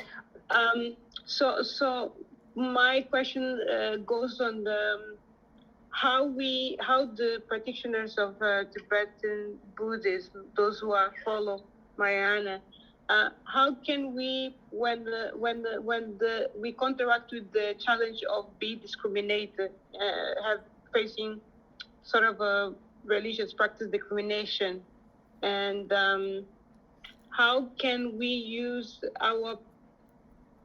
stand for my question comes that we practice a tradition that is followed by Tibetans, is so honored and so treasured by Tibetans, and we know the situation of Tibetans, what Tibetans are facing, and the fact that the Chinese government do what they're doing for them, and we as a practitioners also, all Dharma centers, also they are kind of a little bit vulnerable of facing some type of bullying for such institution, like a Chinese institution. Yeah. I'm a bit confused, Celeste. What's the question? My question goes on the fact of, as a practitioner of Tibetan Buddhism, facing religion, like a discrimination, abuse. I don't know. I don't know about that, Celeste, because I know I've never experienced that. I don't know who does experience that. I don't know. I've never had any experience of that whatsoever. In fact, my general experience is around the world is that people in general really like Tibet and like Tibetan Buddhism, because they so respect the Dalai Lama. I mean, of course, fundamentalist Christians or fundamentalist Muslims, if you tell them you don't believe in God, for example, they'll say you'll go to hell and they won't like you at all. But in general, I find in the world, people like Tibetan Buddhism. So I don't know. I don't have that experience. I don't know. Yes, myself, I have a slightly some type of experience, and I would like to understand what is the best way to counteract. But I'm saying I don't know. I mean, maybe talk another way. Perhaps if you experience a man being sexist, or if you're like maybe you experience racism, maybe that's the better example, because that's the common one in the world, isn't it? That's difficult. That's very difficult. If you unpack it, go past the fact that you're female, or let's say go past the fact that you might be a race in a particular country where you're the minority. So go past that fact. In the end, it's about being liked. If nobody likes us, if people discriminate against us because we're female, or they discriminate against us because we're a certain race, that's very painful. That's very hard to go against that in a way, because we all want to be liked. This is like we were talking to Inga. Inga's is an isolated example of that. If someone shows they don't like you, but when we experience it at the level of if people don't like you, or people abuse you because you're female, or people abuse you because you're the wrong race, that's not easy. That's all part of it's quite difficult. So on the one hand, it's good to be politically active, like the same with the Tibetan thing. We should be politically active to try to change the world, try to get rid of racism, try to get rid of sexism, try to get rid of fundamentalism. We should demonstrate. But the inner practice is the same as I said to Inga. If someone doesn't like us, whether because of race or gender, or just because they don't like us because they don't like our nose, the practice is the same. It's learning to give up attachment to being liked. It's not easy. It's hard practice, but this is the essential practice every day. Are we communicating, Celeste? Yes, but when such example escalate in institutional level, that the person facing hacking, phone hacking, institutional abuse. I understand that, darling. So I said you try to do what you can. You do everything you can in the world. That's what I'm saying. You take it on the personal level. You practice every day. You understand it's karma. You work on your mind. That's your internal practice. But as I said before, externally, do what you can. I use the example of going to demonstrate. Do what you can to change it, sweetheart. Of course, do everything we can to make the world a better place. But that's not easy. If it's institutional, if the sexism or the racism is institutional, it's very hard to change it. So we have to be very patient and very humble and to persevere, to do what we can. But there again, I repeat, 2 levels. Internal one, if I'm living in a culture where women are abused, I have a really intense job internally to do, to practice, due to my karma, this and this and this. But externally, do what I can to change. What else can you do? This is the 2 wings of the bird. Doing what we can to change the world, that's compassion. That's fantastic. Tibetan, we need to do that. Demonstrate, go out there, try to change the institutions. Of course, darling. But don't hold your breath. It won't change overnight. Are you with me? Yes, but I would like to know if also Celeste, what's missing? Celeste, darling, what's missing in what I said? I'm sorry. I'm trying to answer both aspects. So on the personal level, you've got to practice. On the public level, you do what you can to change the world. So what is it? So tell me again, ask me the question if you feel I haven't answered properly. What is missing in my answer? What is missing in my answer? I think them is very clear. What, sweetheart? What, sweetheart? I think them is clear. I like the point on do some actions. We must do that. Practice internally, of course, and then do the actions. Because what else is there? There is nothing left. That's all there is. If you've got institutional suffering, institutional poverty, institutional discrimination, institutional racism, institutional sexism, it means a culture is pervaded by the injustice. That's very hard to change, isn't it? I mean, look at Tibetans fighting for 60 years to try to change the institutional problems with their own country. So that part needs patience and humility and never giving up. But you can't do that part successfully if you don't work on your mind first. In other words, the wisdom wing is working on your mind. The compassion wing is political activity. Do you see my point? Martin Luther King said, look at Martin Luther King, is amazing. He said, it is good to see the suffering. It is good to see the racism. You must see it. See the suffering. See the racism. See all the poverty. You must say, look at that suffering. But then you say, what can I do to help? That's action. That's political action. And that is compassion wing. But if you are a crazy person full of anger and rage, you will just make more of a mess. That's why the difficulty, if we don't work on our mind first, the action we do is a disaster. Look at the world. Look at the world. It's understandable when there's so much suffering in the world to have, violence. But we have to work on our mind first. That part we miss in our culture. Are we communicating, Celeste? Gratitude, amazing. Thank you. Thank you. Nice empowerment. Good, darling. Thank you. So don't hesitate. We must act, Celeste. But this is the point. Why Martin Luther King for me is such a good example. At that time, look at it, like in America, it was absolute chaos. It was violent. It was shocking. He was so courageous because he didn't get angry. He wasn't angry, but he was action. He never gave up acting, but he was always reasonable, always intelligent. He never lost his mind. He never went crazy. He was for me, he's a perfect example. He never stopped action, but it was out of wisdom and clarity and compassion. Do you understand, Celeste? Yes, ma'am. Thank you Good. so much. Thank you, Nice darling. encouragement. Thank you. We have Venerable Lena. She has raised her hand, and then after her we have Keith. Good. Please talk to me. Yeah. My question is, I would like to hear about the Lavudu treks and the history of the Lavudu lamas. Please forgive me. I didn't understand the question. I would like to hear about the Lavudu treks. Oh, the Lado treks. Okay, good. And the Lavudu lama. Yes. Lavudu lama. Yeah. Absolutely. Yeah, that's Lama Zopa Rinpoche. Yeah, Lama Zopa Rinpoche. First of all, the treks. This was a few years ago, 3 or 4 years ago. One Australian woman, Christina, I met her in Sydney at the centre there, and she told me she wanted to lead a trek to Laudo. so I'll tell you about Laudo. It's up in the mountains, up in it's Solukhumbu, and I, because it's the place of Lama Zopa Rinpoche, who is of course the spiritual director of our FPMT, our 160 centers around the world. Lama Zopa now that Lama Yeshin passed away, Lama Zopa is the boss.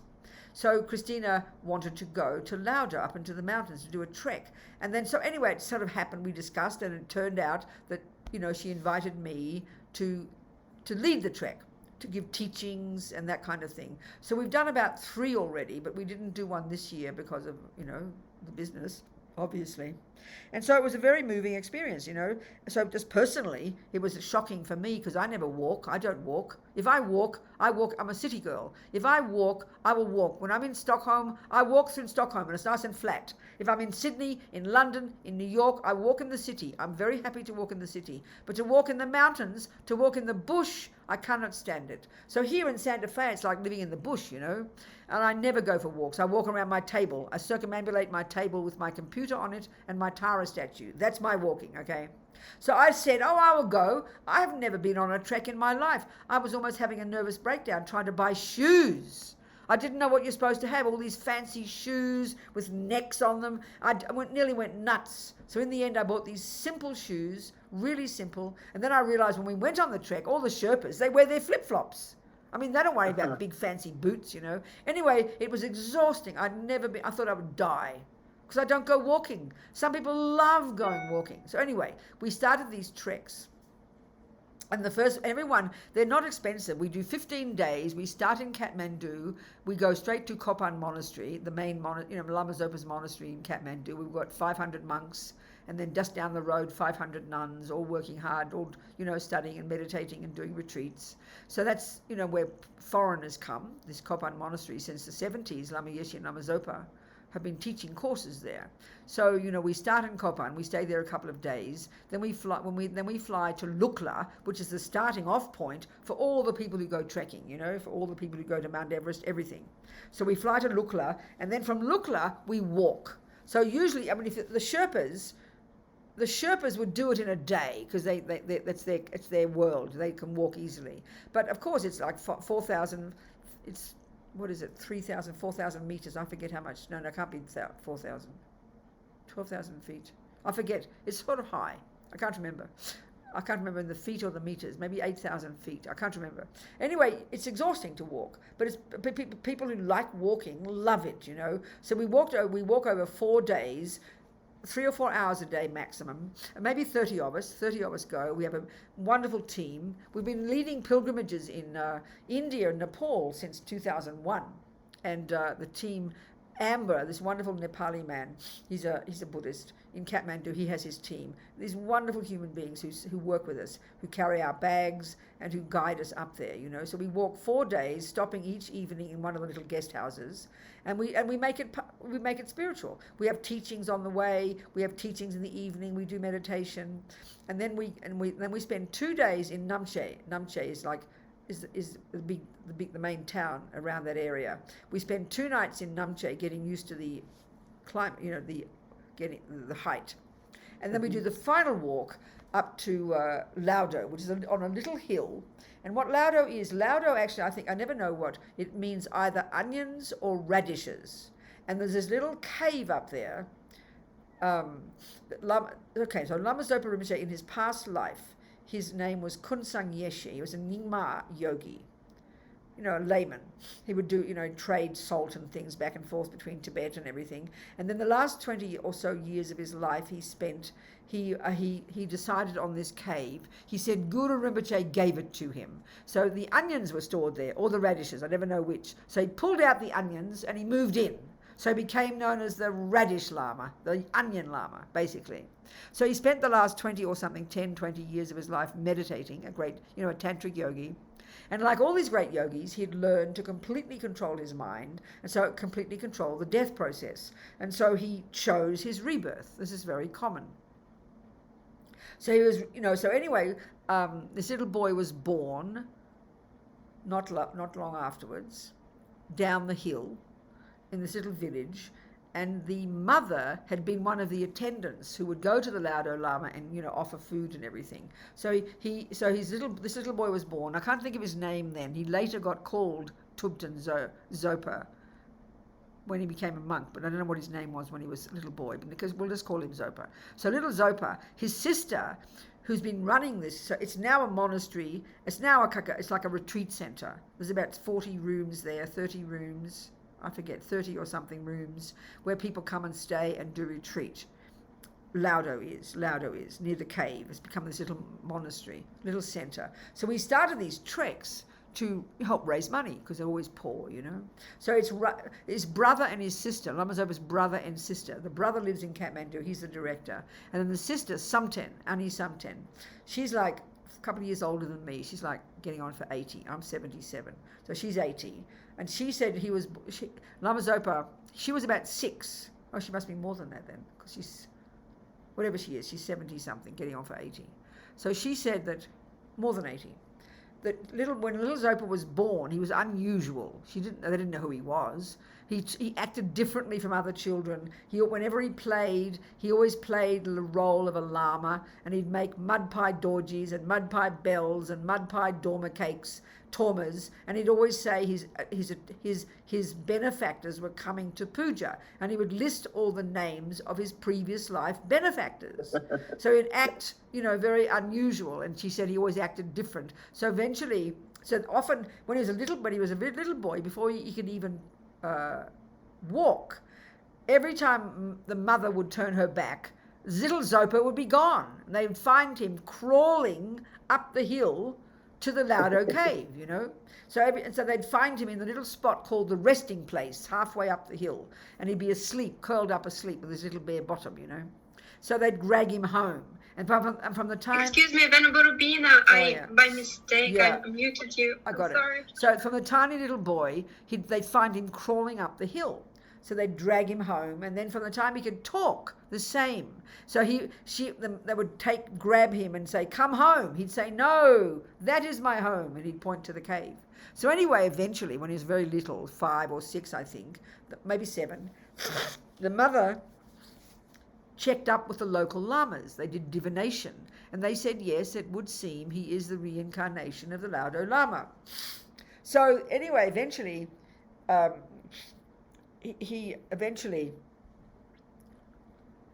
a little boy, and he was sent up to the mountain with a monk and whatever, started to learn his prayers and things. And then at some point, the family, I think just before 1959, maybe in 1958, all the main adults in the family decided to go on pilgrimage to Tibet, to Lhasa. So they dropped him off at this little Gelugpa monastery, just on the other side of the border in Tibet. So Lama Zopa stayed there while the family went on pilgrimage to Lhasa. And then by the time they were coming back, it was now 1959, you know. No, sorry, they came back and were going to go back, and they wanted to pick up Lama Zopa and then have him, you know, enthroned as the new Laudo Lama.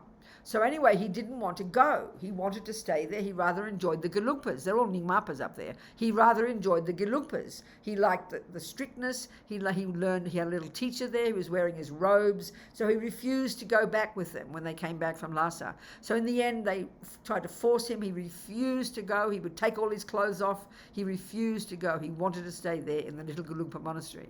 So anyway, they eventually asked the abbot to decide. And they said the child should decide for himself. So they left him. So they went back home up to Laudo, and he stayed here. And then in 59, because he had to escape, he was in Tibet, so he escaped with a bunch of people to Bhutan, I think, and then eventually got to Baksadur, which is this place that used to be, as Lama Zopa says, it used to be a concentration camp, as he calls it, a prison during the time of the British. That's where all the thousands of Tibetan monks from all the different traditions were sent when they all escaped from Tibet. So Lama Zopa went there. So it's there in about 1959 that he met Lama Yeshin. He would have been 14 at the time. So, you know, he was handed over to a Lama, and he was given to Lama Yeshin. Lama Yeshin was 24. He'd been educated at Sera Monastery in Lhasa, and he escaped when he was about 24, 25, and then he took Lama Zopa and took care of him. So then Lama Yeshe became his teacher, and they remained together until Lama Yeshe passed away in 1984. So Lama Zopa then, that's when they first met their Western students. They came down in Darjeeling, when Lama Zopa got TB, very common for the Tibetans. So then that's where they met their first Western student. Lama Yeshe took Lama Zopa to Darjeeling in about 67, and that's where they met Zina, and that's how they started meeting Westerners. So anyway, that's Laudo Lama Zopa, and so Laudo is this wonderful place, and we've done three treks, and we're planning to do one again next year. So we'll see how it goes. I think people are coming back into Nepal soon, but I'm not sure that many people are traveling yet. But we're going to do one. But it's a very wonderful experience. It's very special. We stay up there we walk for 5 days. We stay up there and retreat for 5 days, and then we walk down. And then that's it. That's the answer to your question. Is there a possibility for helicopter? Yes, I'm about to tell you, Lena, Venerable. I will tell you. I walked up the first one, but I thought I could never do it again. Very honest, I just nearly died. I could not cope. I just have never done so much walking in my life. It was absolutely exhausting. But so then I think I couldn't go further at some point, so we got a helicopter. But at each of the stops, there are helicopters. So last year, it was perfect. 5 or 6 of us, every stop we did we got to the first point, we took a helicopter to the next one, and then we met the people there that evening. So that's perfect. So yes, come. It's perfect to do it in a helicopter. It's heaven to do it in a helicopter. Yeah, I like it. Good. I hope to be able to come. Wonderful. We're hoping to do one next year. It will be wonderful to have you. It will be wonderful. Love it. And it's not expensive. I think they cost about $2,500, $2,500, because these little places are so cheap to stay in, And it's everybody has such a special experience. There is a website for it. I don't know if you've seen it, but look it up, Laudo Trek, and the stories. We've done news reports of it, and you'll see. But yes, the helicopter is marvelous. Okay. Thank you. Okay, good. What about people? What else? Thank you. What else? Venerable, before I ask my question, can I just check? I had signed up for this year's Laudo Trek in October. Has it been postponed? Oh, right. No, she's not contacted. We're just hoping that it could happen. Many people have signed up, but I thought she'd been in touch with everybody and just keeping you in touch. She hasn't. No, I haven't heard anything since I signed up. That's very terrible. That's terrible. I'll check. No, it's fine. I'll check. No, I'll email her, because I know that we're looking all the time and we're checking up and hoping, and I was sort of assuming that we just wouldn't do it this year. But it's still on the cards. It's still possible. Absolutely, it is. If everything works. So she must let everybody know. Because I thought she had contacted people. She said that she did recently, a couple of months ago, because people have given their deposits, and I said we must check if they want their money back. She said everybody says keep the deposit, and just in case. So no, it's true. You're right, Keith. Thank you. It is still theoretically possible that we will do it in October, but we're sort of thinking we probably won't. But we'll see. We haven't decided yet. So thank you, Keith. Don't book flights yet. No, God no, good Lord no, do not. Okay. So I'll get Christina to tell you. I'll email Christina immediately, and she can keep you informed, Keith. Thank you. Good. Now could I ask my question about human rebirth? Yeah. About the precious human rebirth. Yeah. But one thing I struggle to get my head around is why bad things happen to people. Okay, I understand. And can I did hear recently that when you're reborn as a human, it's your best chance to sort of practice Buddhism and cleanse karma, but obviously not everybody has that opportunity. That's right. Okay, let's talk about it. Okay, reasons. Good, Keith. Let's talk about karma then. Okay, that's very good. Thank you so much. Okay, I'm not going to have time to read out Mahamudra to you, am I? What to do? Maybe we'll go over a bit later. We'll see how we go. So listen, okay, karma is so important to understand, Keith. The crucial point about karma, first of all, the general point is, as I always say it this way, the general point, just the most broad point, is it's this natural law that runs the universe, basically. It's just the way things are.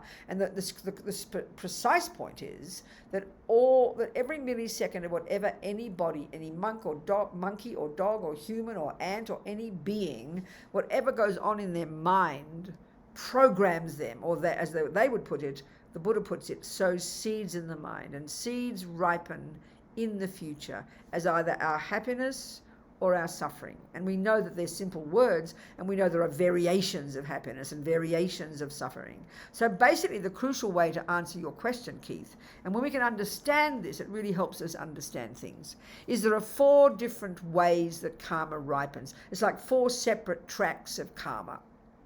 Okay? So one is the type of rebirth. So there's Keith. He is due to past virtuous karma die at the time of his past death. Non-killing karma was triggered. One of his karmic seeds was triggered, and that programmed his mind. And then when he died, this person before Keith, then he found his way to his present mother's human womb. So you kind of won the lottery. You got a human body. Not a lottery, really. It was hard work from past non-killing.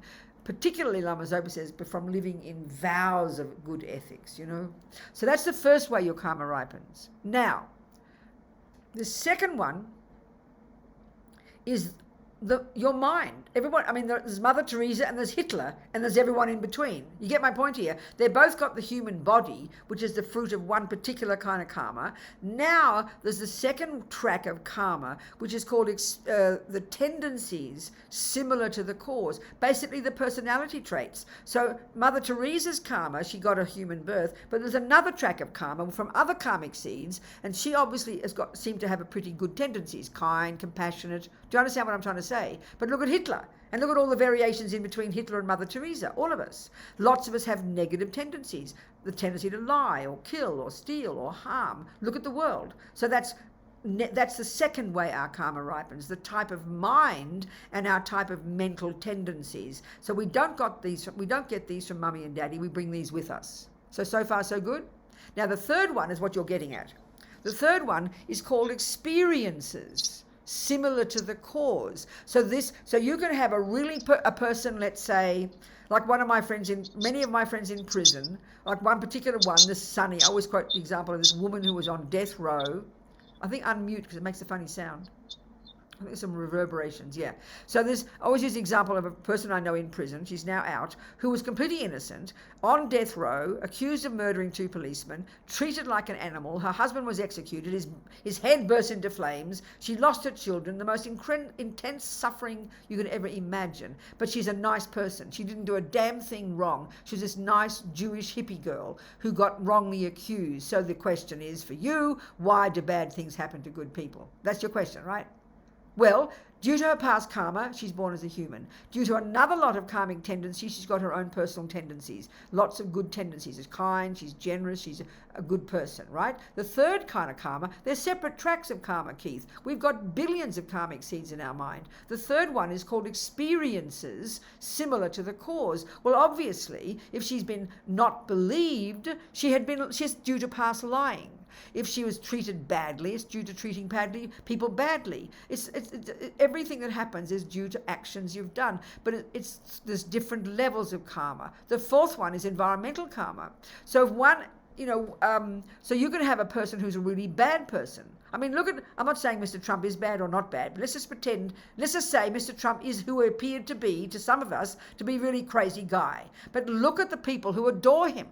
Millions of people worship the ground he walks on, believe every word he says. That's called experiences similar to the cause, such that he's got karma with all those people from how many lives ago when he must have told the truth, so they love him now and they believe his words. So there's 4 ways our karma ripens: our type of rebirth, our tendencies, our experiences, and the fourth one is called environmental, even the way the environment impacts upon us. So you can be born as a human, that's the fruit of non-killing. You can be born in this life with a tendency to kill. Look at the humans you kill, so many. You've got a tendency that's from past killing. You get a human birth from non-killing, but you're born with a tendency to kill from past killing. You have a third experience as a result of non-killing, and you'll never get killed. But you can be a good person who never kills, but will get killed. So there's 4 tracks of karma. When you understand those 4 separate ways karma ripens, you know why bad things happen to good people, and you know why good things happen to bad people, because there's separate tracks of karma. Are you with me? Could I just clarify one thing? You said through the act of non-killing, you get a human rebirth. For example, yeah.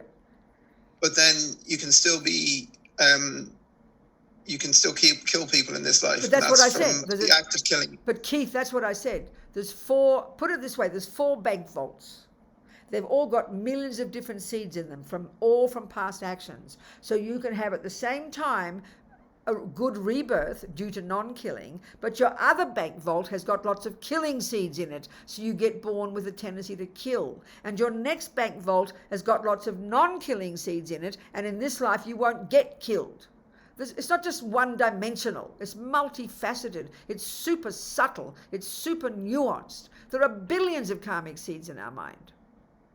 Are you with me? Yeah, or not? Thank you, I understand. Okay. Thank you very much. Okay, good, okay. Go on, people, what else? I didn't get to the second kind of meditation, which is the point of everything. So the first kind of meditation is where you're training your mind to concentrate. It's like a training. That's it. Now, there happen to be incredible results from this. I mean, this is where Lama Zopa Yeshin talks in Mahamudra. When you've got single point of concentration, your mind is radiant, your mind, is vast, your mind is crystal clear, you can control every thought, your body feels as light as a feather, you're clairvoyant, you experience bliss all the time. You can't even imagine. As Lama Yeshin says, it's almost unbelievable. We don't have anything like this in our culture. That's just from single pointed concentration. That's like the bonus, but that's not the point of single pointed concentration. You don't do it for that reason.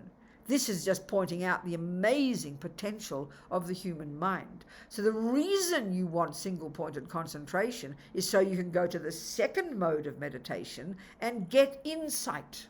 So it's called shamatha and vipassana, concentration and insight. Now this insight one, we get very confused. What does it mean? Because this is the point of meditation. You don't meditate just to get bliss. That's a bonus. It's a byproduct.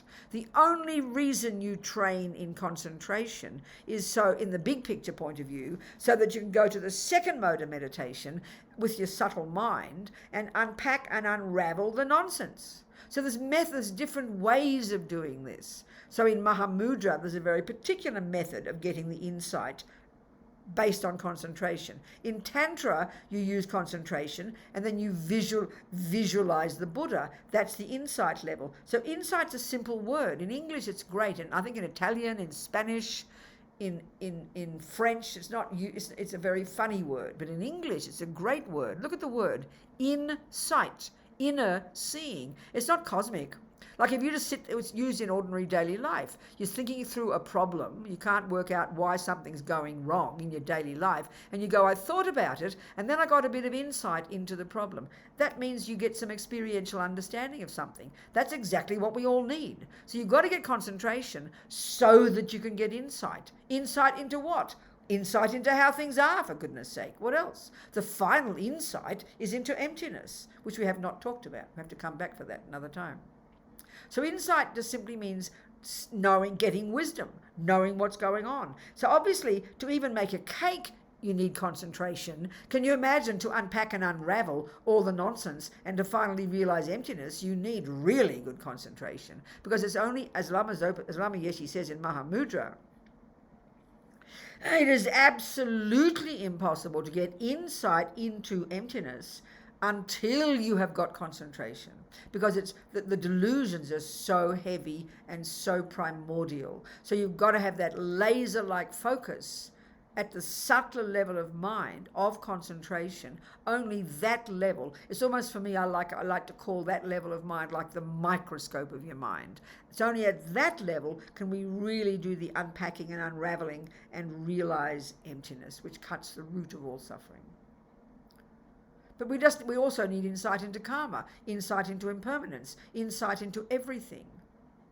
So you get in a typical one session on your cushion, you'd go down, sit on your cushion, and you'd just, and you would say, get your concentration to whatever level you've got it. And then you would go to the second mode of meditation, and then you would do your insight meditation using analysis, one type, use analysis about impermanence. And then at one moment, the penny will drop. You'll get a bit of an experience about impermanence. So this is how you use the two modes of meditation in one session. This is one example.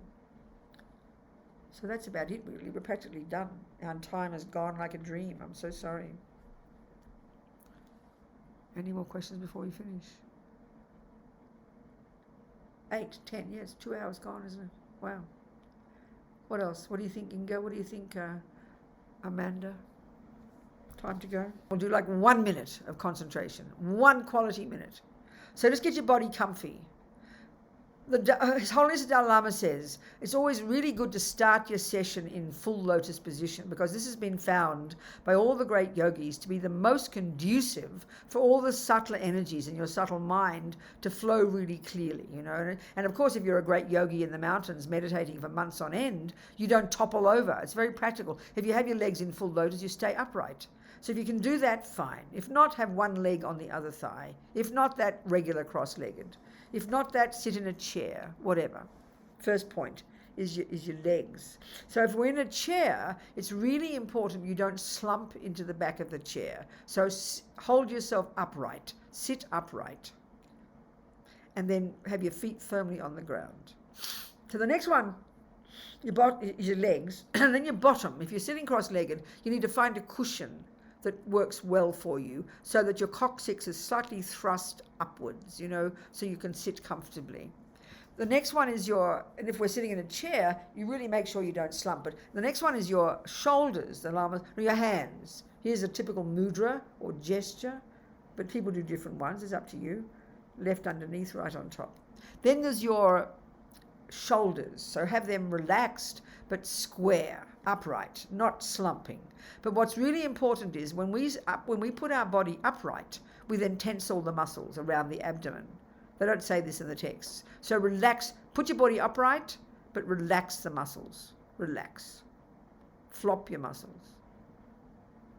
Now finally, the head. You're slightly tilted forward, chin tucked in, lips apart, the tip of the tongue resting behind the top teeth, just near the palate. All the yogis have found, this is so practical, that this prevents you from dribbling. It prevents you from swallowing your spit all the time. It's practical. And then your eyes. Again, the great yogis who meditate during the day, it's good to have the eyes open, because the light can come in and it helps you keep your mind sharp. But for most of us, you know, and for this 1 minute, you know, we don't have much concentration. We get so distracted by all the visual things. So you have your eyes closed, but your eyes under your eyelids should be looking down, as if you're looking along your nose towards the ground. So now settle into this position, very unself-consciously, very relaxed, because the crucial point is your body doesn't meditate. Your mind does. So to settle into this position now. And now, just locate that sensation at your nostrils. Take a couple of breaths and locate the sensation.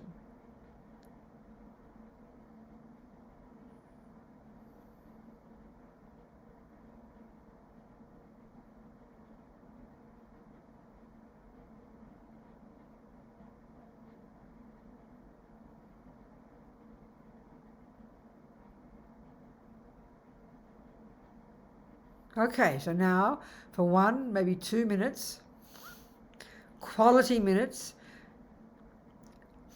Okay, just to double check again, just one more thing. This is also not, as I said before, it's not to make the thoughts go away. It's not to have a vision. It's not to have a nice feeling. And it is not a relaxation technique. This is crucial to understand. Yoga has wonderful relaxation techniques. This is a training. You're training your mind to focus, and that takes effort. Not too much tension, but it takes effort. You know, otherwise you'll wander off. So it is not a relaxation technique, okay? So for 2 minutes, we're going to have such determination that we're going to pay attention just to that sensation. That's the job to be done. Don't complicate it. That's it. That's it. You're going to watch the breath like a hawk. You're not going to miss one breath. So we just think for 2 minutes, quality minutes, we're going to simply pay attention to the breath. So now, what do you do when your mind wanders off? Well, you pick yourself up and you bring yourself back to the breath.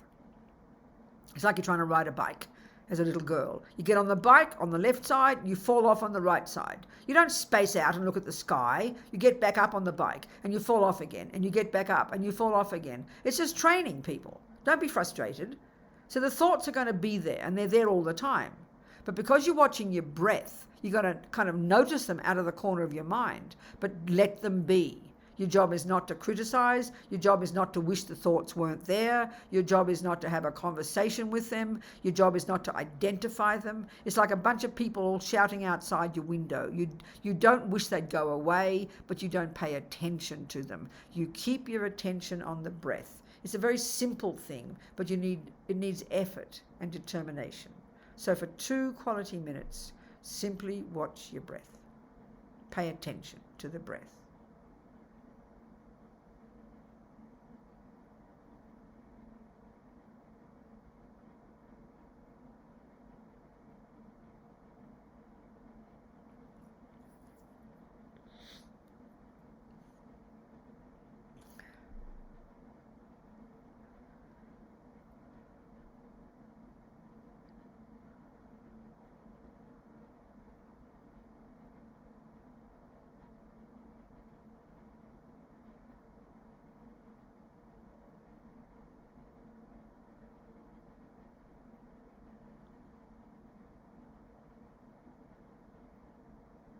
Just the breath.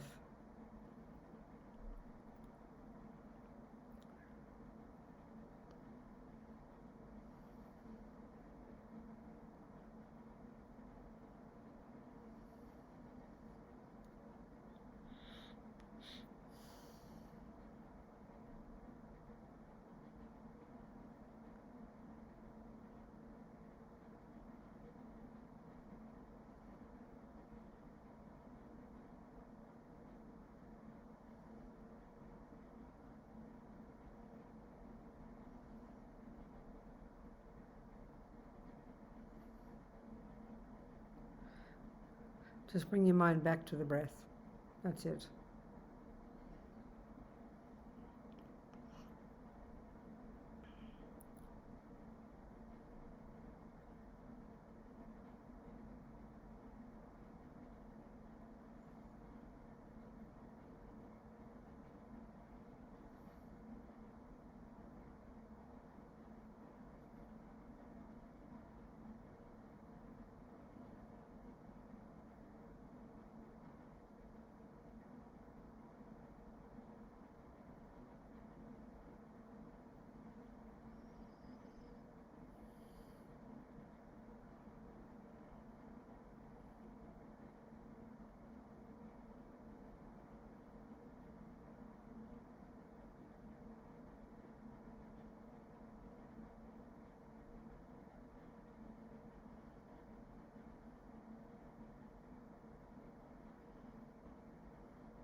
All right, that's enough. 2 quality minutes. And it's training, so be delighted. You just trained your mind for 2 minutes to stay on one thing. Fantastic.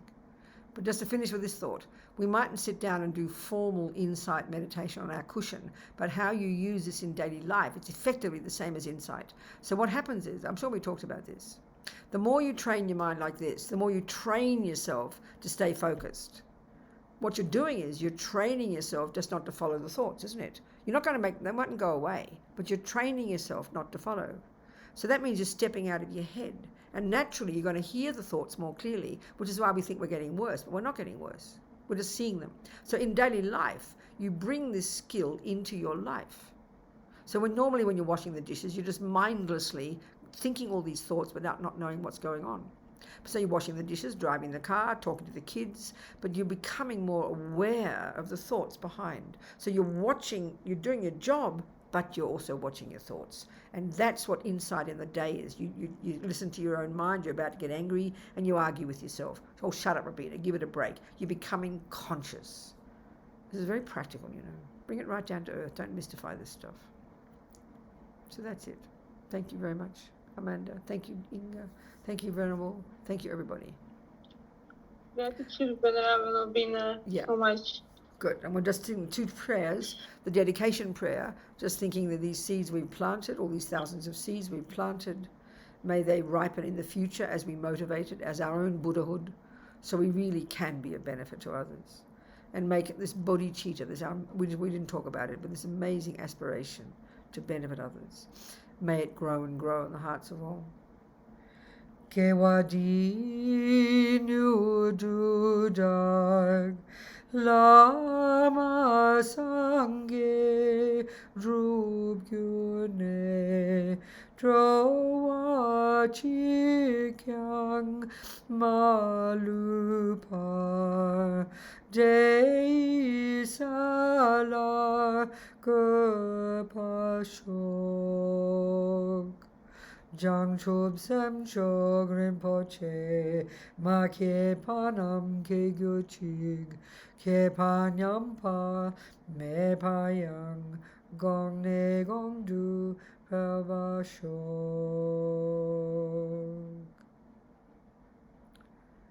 There we go. Look, perfect.